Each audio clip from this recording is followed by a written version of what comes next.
The sun hadn't yet risen when Mara made her way up the hill, clutching a small bundle of wildflowers wrapped in old newspaper.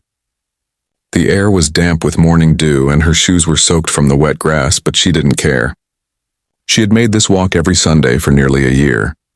The cemetery was quiet save for the distant hum of city traffic below. Mara stopped in front of a modest marble headstone engraved with simple words. Emma Reed, beloved wife and friend. Her throat tightened as she knelt, brushing her fingertips over the name. "Hi, Miss Emma," she whispered, setting the flowers gently at the base. "I found daisies this time." "You always said daisies make the world look happy again." Her voice trembled. The memory of that day still burned in her mind. A kind stranger, elegant but warm, stopping to hand her a sandwich and a smile when she'd been sitting on a cold bench with nothing but tears. "You're stronger than you think," Emma had said. "When you get back on your feet, promise me you'll pass on kindness." A tear rolled down Mara's cheek. "I'm trying, Miss Emma, I'm really trying." The crunch of gravel behind her made her flinch. She turned quickly and froze. A tall man stood there in a dark coat, his presence quiet but commanding. His hair was peppered with silver, and the early morning light caught the grief in his eyes. Mara recognized him instantly. Alexander Reed, billionaire CEO of Reed Industries. His photo was in the papers, his name in every business headline. She scrambled to her feet. I'm sorry, sir. I didn't mean to trespass, But Alexander's gaze was fixed on the flowers. His voice came low, thick with emotion. "You come here often." Mara hesitated. "Every Sunday, she once helped me when no one else did."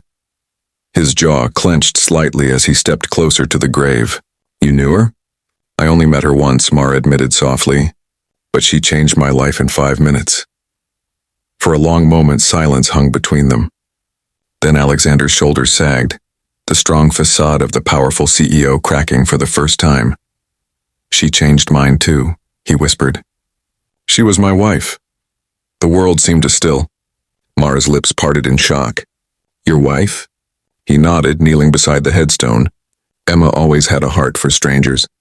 She told me once that kindness was an investment that never failed." He looked up at Mara, his voice quieter now. "Thank you for remembering her. Most people moved on." Mara's eyes filled with tears. "I could never forget her." And as they stood together, two people connected by loss and love, the morning sun finally rose, casting a golden light over Emma's name. The following Sunday, Mara hesitated at the cemetery gate. Part of her wanted to turn back. She didn't belong in the world of powerful men like Alexander Reed. But her promise to Emma tugged at her heart. When she reached the grave, she stopped short. Alexander was already there, dressed more simply this time, holding a bouquet of white lilies. He turned when he heard her footsteps. "You came." Mara blushed slightly. "I didn't think you'd remember." He smiled faintly. "Emma used to bring me here on Sundays now. I guess I finally have someone to share it with again." They stood side by side, placing their flowers down together. The silence was comfortable, filled with the rustle of leaves and the distant call of birds. Alexander glanced at her hands, rough, cracked, the hands of someone who'd worked too hard for too little. "You still struggling?" he asked quietly. Mara gave a shy laugh. "I get by. I clean offices at night. Some days I skip meals, but I'm used to it." His expression hardened slightly, not with judgment, but pain. Emma hated seeing anyone go hungry. He reached into his coat and handed her a small white envelope. "I know you didn't come here for this, but I'd like to offer you something and a job.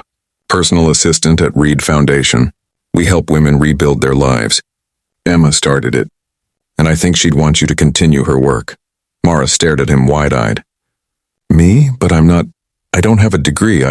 Alexander interrupted gently. "You have something better. Gratitude, heart. That's what she valued most."